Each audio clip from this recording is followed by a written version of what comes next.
Bonjour à toutes et à tous, j'espère que vous allez toutes et tous merveilleusement bien.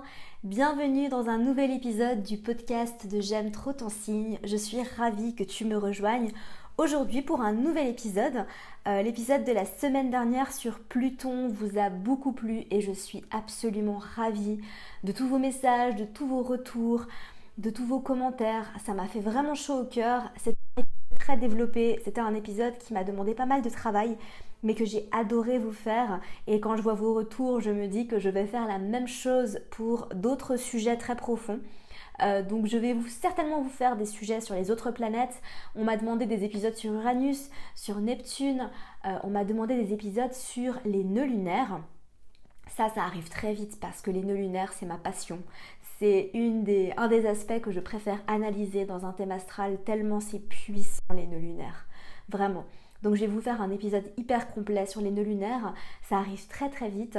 Et puis j'ai tellement d'idées, je vous avais demandé sur Instagram de me donner des idées, vous m'avez donné des tonnes d'idées, donc gratitude à vous, gratitude pour tous vos retours, gratitude d'avoir une communauté aussi soudée, une communauté aussi bienveillante et une communauté aussi interactive. J'adore, merci à vous.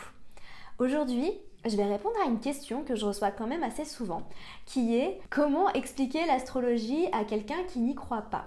Donc je vais t'expliquer en détail qu'est-ce que moi je fais dans ces genres de situations et je vais te donner des clés si peut-être toi qui m'écoutes, tu es passionné d'astrologie et tu as autour de toi pas mal de gens qui sont sceptiques et qui te posent des questions ou alors qui se moquent de toi, ça arrive, ou alors toi qui m'écoutes, tu ne connais pas l'astrologie, tu es curieux.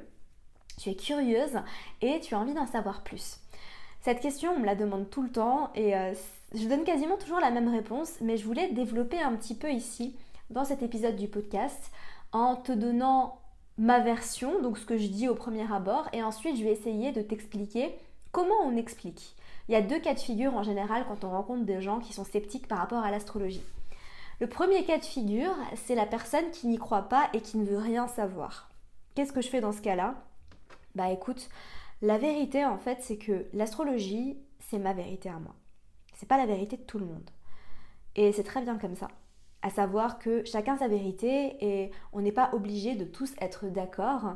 L'astrologie ça découle quand même du domaine de la croyance. En tout cas le type d'astrologie que je pratique qui est l'astrologie ésotérique découle du domaine de la croyance. Du coup, c'est une science, mais c'est pas une science exacte. Évidemment, il y a des preuves scientifiques qui peuvent nous montrer comment l'astrologie fonctionne. Et je vais t'expliquer ça tout de suite après. Mais en tout cas, il y a quand même une part de foi, je pense. Et si quelqu'un n'y croit absolument pas, en général, ce que je fais dans ces cas-là, c'est que j'essaye de deviner ses signes, ses placements, tout de suite. En général, on a des personnes qui sont très terre à terre ou alors des personnes qui sont très scientifiques, donc en général les placements en Gémeaux, en Capricorne, en Vierge parfois. Voilà, mais ça m'arrive très rarement d'avoir une personne qui a beaucoup d'eau dans son thème et qui ne croit pas à l'astrologie. Ça arrive très très rarement.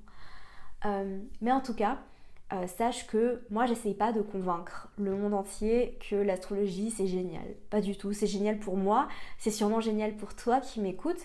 Et puis c'est du bullshit pour plein de gens et c'est pas grave. Je suis pas là pour les convertir entre guillemets, même si c'est pas une secte, ce n'est pas une religion. C'est juste quelque chose qui est fascinant, je trouve, mais ça c'est ma vérité à moi. Et en fait, je pourrais peut-être élargir sur ce sujet de parler sa vérité, parce qu'il y a plein de choses auxquelles je crois, moi, et ce sont mes vérités. Mais je pense qu'en fait, la vérité absolue n'existe pas. En tout cas, c'est ce que je crois. La vérité absolue n'existe pas.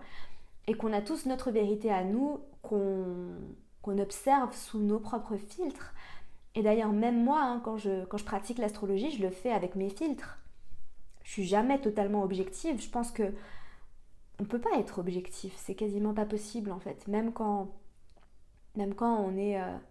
même quand on essaye, on n'est jamais totalement et 100% objectif.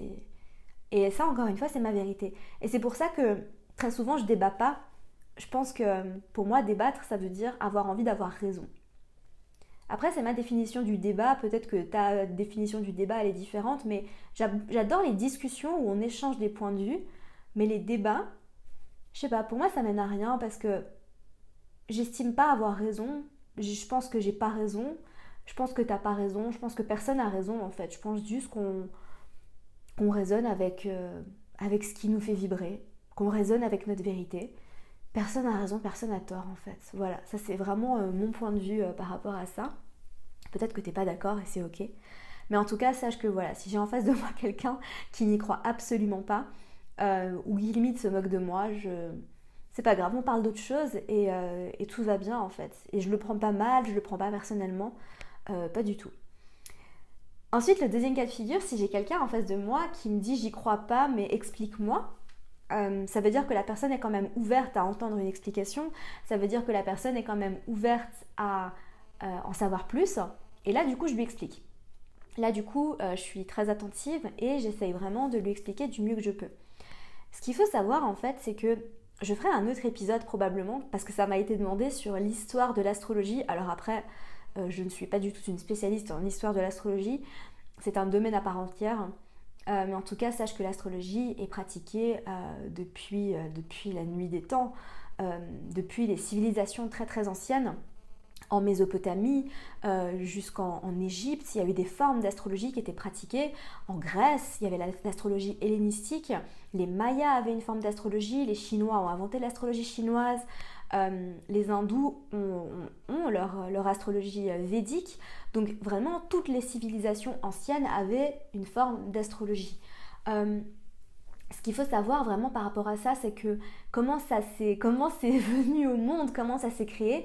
Tout simplement, ces civilisations, elles n'avaient pas internet, elles n'avaient pas de téléphone, elles passaient beaucoup de temps à observer le monde. C'est aussi comme ça qu'on a pu développer plein de choses, hein, comme la médecine, c'est en observant les gens, en observant le corps, en observant le ciel et en observant les mouvements des planètes, qu'il y avait des étoiles, qu'il y en avait qui étaient plus lumineuses que d'autres, qu'on a un soleil qui se lève, qu'on a une lune. Et du coup, en observant les mouvements planétaires, ces formes de civilisation très anciennes ont pu remarquer que certaines personnes qui naissaient au même moment avaient des similarités.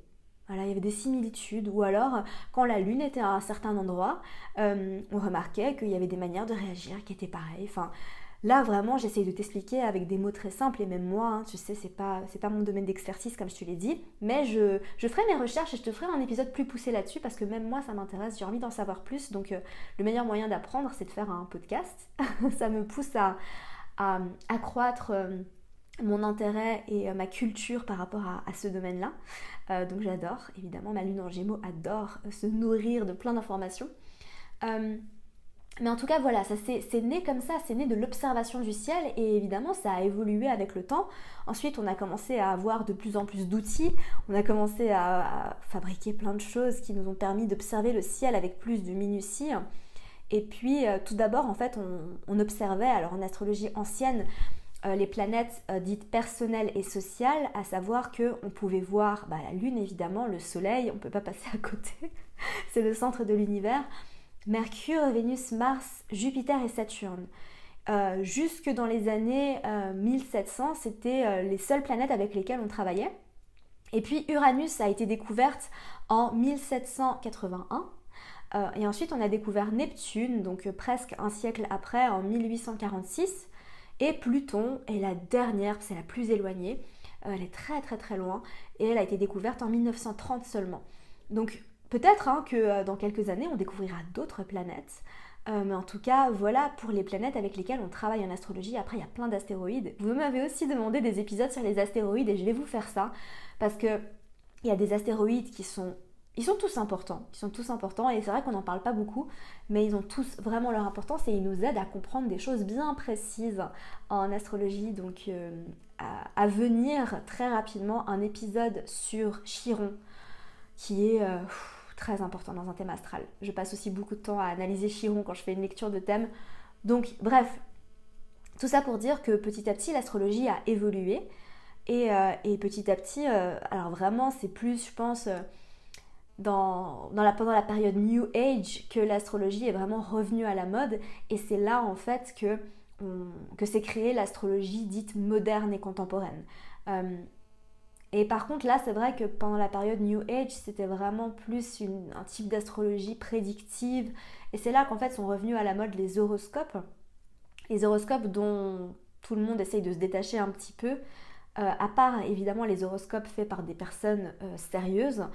Moi je parle vraiment des horoscopes de magazines que tu trouves aussi dans les journaux gratuits, là c'est vraiment des conneries. J'en ai un sous les yeux, là je rigole toute seule quand je le lis parce que je me dis ça n'a aucun sens, tout ce qui est écrit là. Et pendant très longtemps, je pense pendant toutes les années 90, la majeure partie des personnes associaient vraiment l'astrologie aux horoscopes des magazines. Et du coup, c'est pour ça que l'astrologie a vraiment perdu de sa crédibilité, j'ai l'impression.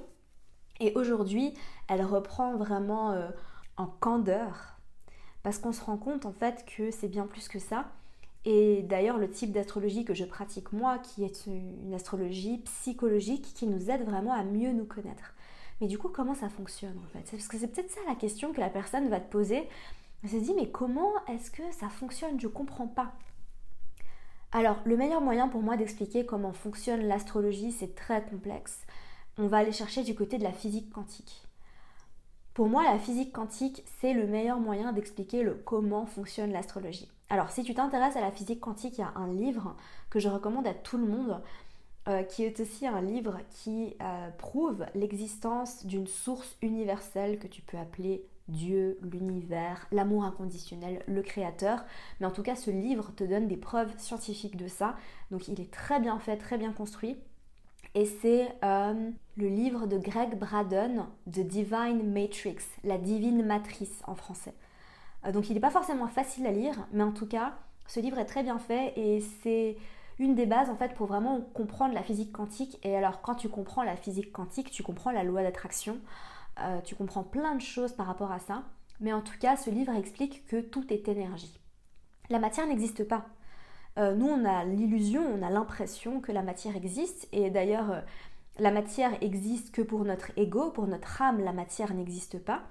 Mais sache qu'en fait, tout dans l'univers n'est qu'énergie. D'accord? Vraiment. Et j'insiste là-dessus. On est constitué d'atomes qui sont eux-mêmes que de l'énergie. C'est des électrons, c'est que de l'énergie. Je ne vais pas te faire un cours de physique maintenant. Mais on n'est que des amas d'atomes et il n'y a pas de matière, ça n'existe pas. Donc quand on considère ça, on peut comprendre en fait que comme tout est énergie, tout a une vibration, tout a une fréquence. Donc tu as une vibration, tu as une fréquence, ton verre d'eau a une vibration, une fréquence, tes pensées ont une vibration, une fréquence, tes mots ont une vibration, une fréquence, les plantes, la nature a une vibration, une fréquence, les animaux ont une vibration, une fréquence, tout, d'accord? Les mauvaises pensées, les drogues, les produits industriels, tout ça a aussi une vibration et une fréquence. Et par conséquent, l'univers a une vibration et une fréquence. Et chaque planète a une vibration et une fréquence. Et du coup, les vibrations et les fréquences de ce qui est en dehors de nous influencent directement et influencent notre vibration. C'est pour ça que quand on parle d'élever sa vibration, c'est très à la mode en ce moment dans la spiritualité. On dit tout le temps « élève ton taux vibratoire ». Qu'est-ce que ça veut dire? Ça veut dire qu'en fait, tu vas élever le taux vibratoire de ton être, de ta conscience. Et comment on fait ça? C'est pour ça qu'on te dit tout le temps « pratique la gratitude » parce que les pensées de gratitude ont une vibration haute. C'est pour ça qu'on te dit va marcher dans la nature parce que la nature a une vibration haute. C'est pour ça qu'on te dit arrête d'avoir des pensées négatives envers toi-même parce que tout ça redescend ta vibration. Et du coup, les planètes aussi ont une vibration et par leur vibration, elles nous influencent. Et par leur vibration, elles influencent notre âme le jour où on a pris notre première respiration. Voilà. Donc c'est comme ça que ça fonctionne l'astrologie. C'est que par énergie et par vibration. Donc si tu as en face de toi quelqu'un de très scientifique, dis-lui de lire des livres de physique quantique, mais en tout cas, ça a été prouvé que tout est vibration. Et d'ailleurs, tu peux même aller sur YouTube, et c'est quelque chose que j'aime beaucoup faire. Tu tapes fréquence de la planète Vénus, et là en fait, tu auras, alors je ne sais plus combien de hertz c'est, mais tu pourras écouter la fréquence de la planète Vénus. Et du coup, tu pourras te connecter à l'énergie de Vénus grâce à sa fréquence. Et c'est pareil pour Jupiter, et c'est pareil pour Mars, et c'est pareil pour tout. Et d'ailleurs, il y a même des musiques de méditation qui sont calées sur la fréquence en fait des planètes et qui t'aident justement à te connecter à leur énergie. C'est pas incroyable ça? Du coup, si tu as besoin de plus de confiance en toi, si tu as besoin de te connecter plus à ton énergie masculine, si tu as besoin de te connecter à l'énergie de ton chakra, du plexus solaire pour le rééquilibrer, ben tu peux faire une méditation sur la fréquence de Mars. Si tu as besoin de te reconnecter à ton chakra du cœur, ton chakra sacré, à ton féminin sacré, tu as besoin de plus de flow dans ta vie, tu peux te connecter à l'énergie de Vénus. C'est incroyable. Et moi j'adore. Et il y a plein de choses qui expliquent ça, mais c'est aussi comme ça qu'on explique la lithothérapie. C'est comme ça qu'on explique les huiles essentielles, comment ça fonctionne. Les huiles essentielles ont toute une fréquence et une vibration. Et du coup, elles élèvent en fait notre vibration et notre fréquence quand on les utilise. Voilà, donc si tu veux en savoir plus sur tout ça, moi je suis pas une experte, je suis pas une physicienne, je suis juste passionnée et j'adore aussi connaître mon domaine et pouvoir expliquer comment ça fonctionne, mais après comme je t'ai dit, je suis pas une experte en physique quantique. Moi j'ai pas besoin d'explications parce que je sais que l'astrologie ça résonne avec moi et peut-être que toi c'est pareil, peut-être que tu n'as jamais eu besoin de comprendre comment ça fonctionne parce que ça résonne avec toi. Mais ça c'est très intuitif et moi je suis le genre de personne et ça on est tous différents là-dessus. On peut l'expliquer aussi par le thème astral, hein, bien évidemment. Moi, je le vois beaucoup, les personnes qui ont beaucoup d'eau dans leur thème astral, elles ressentent les choses et après, elles y croient en fonction de leur ressenti. Alors que les personnes qui ont beaucoup d'air et beaucoup de terre dans leur thème astral, elles ont peut-être plus besoin d'avoir des preuves concrètes et savoir comment ça fonctionne pour ensuite pouvoir y croire. Moi, je ne fais pas partie de ce genre de personne, j'ai pas besoin d'avoir des preuves de... Si quelque chose passe à travers moi, si ça ressent, si mon âme résonne, si mon corps vibre, si mon cœur vibre, j'y crois, tout simplement. C'est pour ça que j'ai jamais douté de l'existence de Dieu, de l'univers, peu importe comment tu veux l'appeler, même si je me suis détachée de la religion, mais ça c'était le sujet d'un autre podcast. Voilà, j'espère sincèrement que cet épisode t'aura plu, j'espère que ça t'a donné des clés et des outils concrets pour pouvoir expliquer l'astrologie autour de toi, et peut-être même que tu as appris quelque chose, donc j'en suis ravie. En tout cas, sache une chose, si tu me découvres aujourd'hui à travers ce podcast, n'hésite pas à aller me suivre sur Instagram, j'aime trop ton signe. Et sur Instagram, j'adore partager plein de choses sur l'astrologie, j'ai pas mal de posts, je fais très souvent des stories, je réponds à vos questions, je fais des lives, etc. Donc va sur Instagram et écris-moi un message pour me dire ce que tu as pensé de ce podcast. S'il t'a servi et si tu penses qu'il pourrait servir d'autres personnes, n'hésite pas à le partager en story. Vraiment, partager ce podcast, c'est le meilleur moyen de me soutenir. Et l'autre meilleur moyen de me soutenir, si tu aimes ce podcast et si tu as envie que je continue à le faire, c'est d'aller me laisser une revue 5 étoiles sur iTunes pour m'aider à atteindre plus de personnes. Voilà, sur ce, je te laisse, je te dis à mercredi prochain pour un nouvel épisode du podcast de J'aime trop ton signe. À bientôt. Merci à toi pour ton écoute, j'espère sincèrement que cet épisode t'aura plu. Si c'est le cas, n'hésite pas à me laisser une revue sur iTunes afin d'aider d'autres personnes à découvrir et tomber amoureuses de ce podcast. N'oublie pas d'aller me suivre sur Instagram pour plus de contenu de ma part. Sur ce, je te laisse, prends soin de toi et surtout continue de briller.